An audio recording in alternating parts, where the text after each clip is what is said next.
Olá, meu nome é Marcelo Freitas e eu estou aqui defendendo a preservação do texto do Novo Testamento usando a linha de transmissão da família 35. Neste vídeo, nós vamos explicar se o final de Marcos, que alguns chamam de final longo de Marcos, são inspirados. Nós estamos nos referindo aos versos de 9 a 20 do capítulo 16 do Evangelho de Marcos. Queremos desde logo esclarecer que 99,9% dos manuscritos, incluindo a família 35, trazem esses versos. Isso significa que apenas 0,1% dos manuscritos não traz. Ou seja, a dúvida é se 1.700 manuscritos estão corretos ou se 3 manuscritos estão corretos: o Codex Vaticanus, o Codex Sinaíticos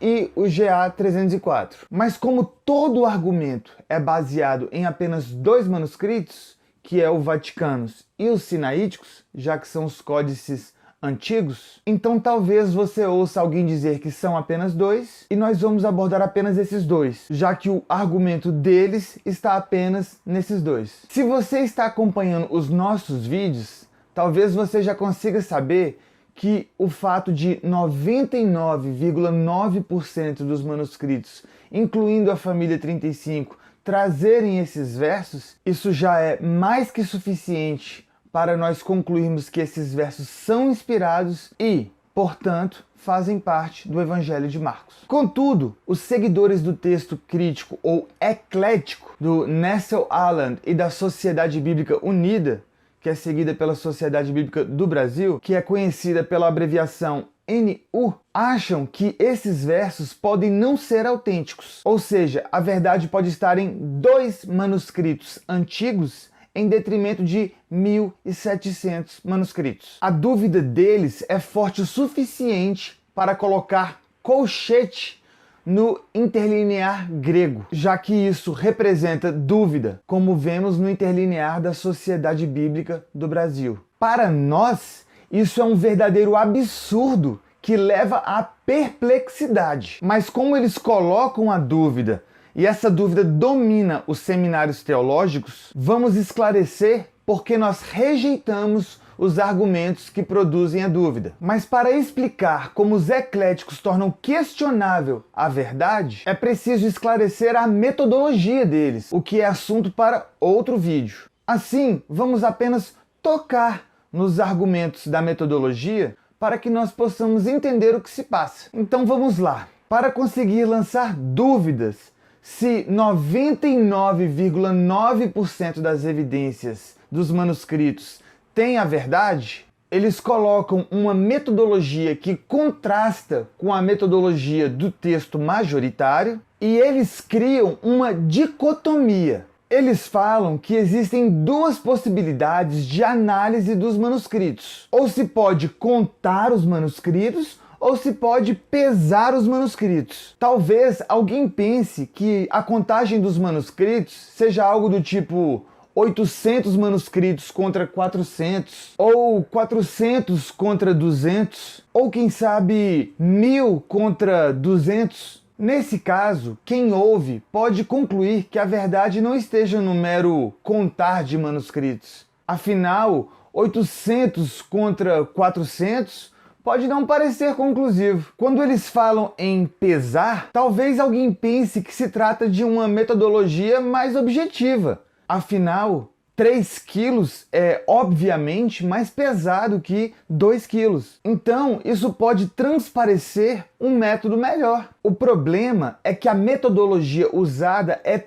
totalmente subjetiva. Depende totalmente das preferências pessoais do crítico textual. Então, para nós, essa dicotomia não faz sentido. Os manuscritos precisam ser tanto contados quanto analisados. No nosso entender, pesar um manuscrito é um linguajar inadequado. Mas voltando à dicotomia usada pelos ecléticos, contar ou pesar, caso a pessoa pense que pesar faz mais sentido, então pronto, Já é possível a pessoa descartar os 1.700 manuscritos para escolher os 2 manuscritos. Basta que esses 2 manuscritos tenham um peso maior que os 1.700 manuscritos. Já é possível descartar os 1.700 manuscritos para escolher uma leitura que constam em apenas 2 manuscritos antigos.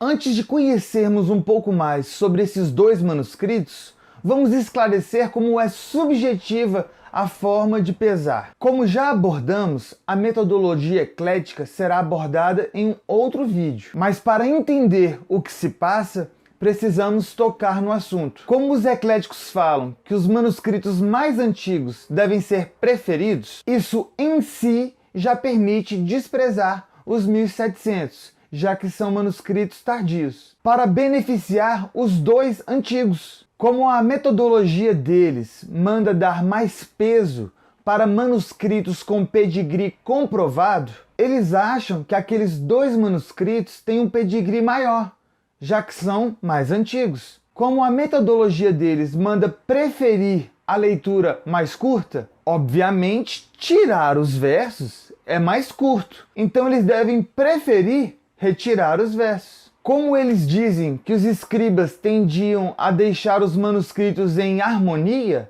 os escribas tenderiam, na opinião deles, a harmonizar a leitura dos manuscritos. Então eles, de propósito, eles deliberadamente, isso é uma metodologia declarada, eles têm de preferir retirar a harmonia dos versos, dizendo que a leitura mais difícil deve ser preferida em detrimento da leitura mais fácil. Lembramos que o Novo Testamento em harmonia será sempre a leitura mais fácil. Então, se o Evangelho de Marcos terminar no verso 8, que relata pessoas saindo correndo porque estavam com medo, é a leitura mais difícil, então eles têm de preferir. Perceba, portanto, que tudo o que o crítico textual deve preferir tem relação com o gosto pessoal do crítico textual, do editor do texto. É tudo subjetivo. Como se verá no vídeo da metodologia eclética,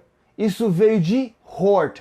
E para se ter ideia dos outros tipos de conjectura que existem, há outras hipóteses, como a parte final de Marcos ocuparia uma página à parte, que foi rasgada, que sumiu, então o texto inspirado se perdeu e nós não conhecemos o conteúdo. Mas, voltando, quais são os manuscritos que nós estamos falando? Quais são os 2 manuscritos que teriam o peso, que seriam pesados a ponto de colocar em dúvida os outros 1.700 manuscritos juntos? Estamos falando do Códex B, o famoso Códice Vaticano, e o Códex Aleph, o Sinaítico. Os seguidores do texto eclético gostam desses códices a ponto de colocar em dúvida 1.700 manuscritos, que estão em perfeita harmonia. O melhor manuscrito para os ecléticos seria o Códex Vaticano,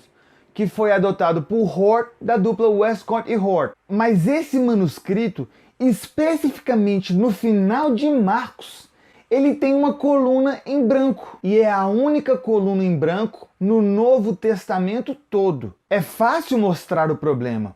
Vamos pegar esses 12 versos do final do capítulo 16 da família 35 e inserir nessa coluna em branco. Vemos, portanto, que o final da coluna da esquerda com a coluna em branco tem um espaço compatível com o conteúdo do final de Marcos. Os versos finais de Marcos, portanto, cabem no espaço em branco. Mas também podemos reconhecer o valor simbólico do escriba ter deixado a coluna em branco apenas para declarar que estava faltando o texto. Quanto ao Códice Sinaítico, ele também tem um problema no final de Marcos. Ele tem uma falsificação, mas nesse caso, diferentemente do Códex Vaticano, seria necessário uma análise mais técnica do manuscrito, pois teríamos de contar as letras das linhas do manuscrito, o que foge ao propósito desse vídeo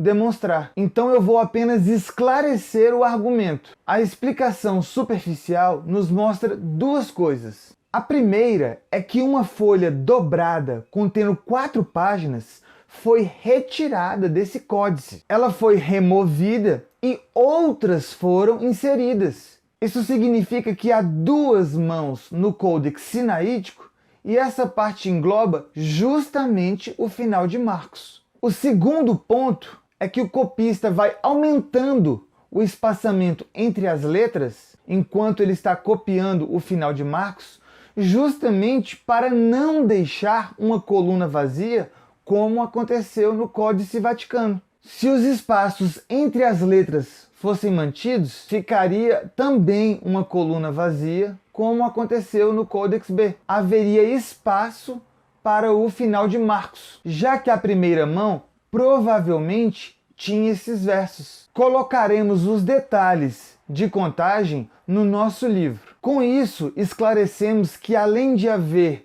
99,9% dos manuscritos, o que representa 1.700 manuscritos, contra 0,1% dos manuscritos, representados por 2 manuscritos antigos. Um deles, que é o Códice Vaticano, tem uma coluna em branco que cabe o final de Marcos, e o outro, que é o Códice Sinaítico, tem uma falsificação. O Dr. Pickering já esclareceu e afirmou que o próprio Tischendorf, que foi quem descobriu e adotou esse manuscrito, também reconheceu a falsificação. Mas há outro argumento que favorece a retirada desses versos para alguns estudiosos. É que essa história de pegarem serpente ou beber veneno, que é registrado no final de Marcos, isso é meio estranho. E embora pegar nesse verso também possa ser traduzido como remover, algo semelhante ao que um gari faz,